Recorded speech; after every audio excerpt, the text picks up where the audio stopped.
So, this isn't so much the entire dream, it's just one blip of it that is very clear, if that makes sense. The whole dream just sort of starts cripe crazy and then ends cripe crazy, but there's a middle section of it that's very clear. Okay. So, I'm standing in this intersection of like two massive highways.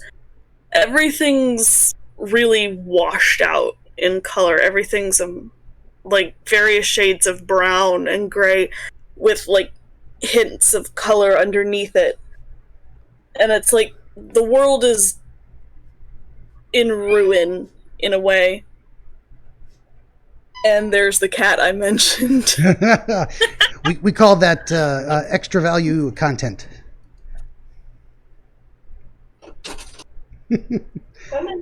Gives me a chance to catch up on my notes. It's all right. Hopefully he won't start meowing to go back out. That's okay. I want in, I want out. I want up, I want down. Feed me, don't feed me. Pet me, that's enough.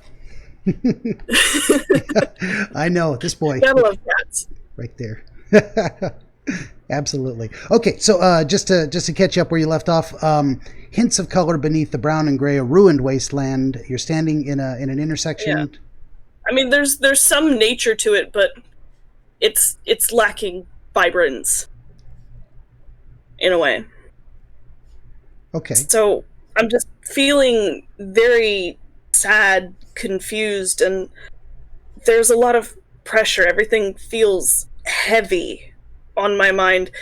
And I'm looking for somewhere to go, and I don't know where I'm going or how to get there. All I know is I'm just trying to find this place, and quickly, and I don't know how. So I'm kind of in the middle of this crossroads, lost and alone.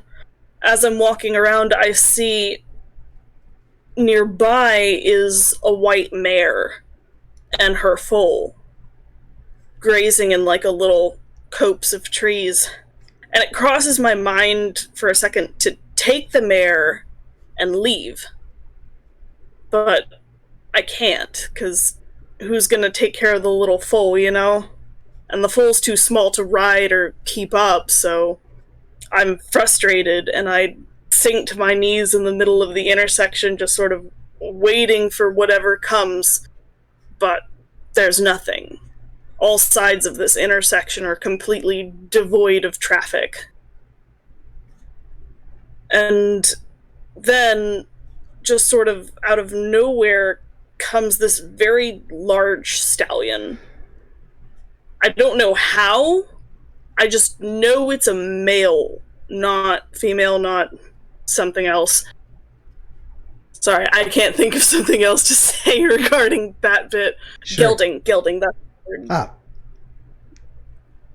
And he's transparent, almost invisible, and I can just barely see him. I'm not sure if it's he wanted me to see him or he needed me to see him, but it's like there's just light reflecting off his coat, like light off a piece of glass.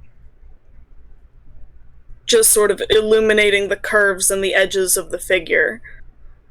And he's very strong, and he just walks up to me, afraid and without weakness, and then he slowly lowers his head, sniffs me, and that's when I see the light sort of glint off a very long horn at the center of his head. I'm like, that's a unicorn. I pet his nose, and then he helps me up, and he begins to sort of take me away from this place. We don't get very far before I kind of fall through him, like he's a ghost. And then I try to follow him further, but he vanishes. He's just too fast for me to keep up with him. And that's about where things stop making sense.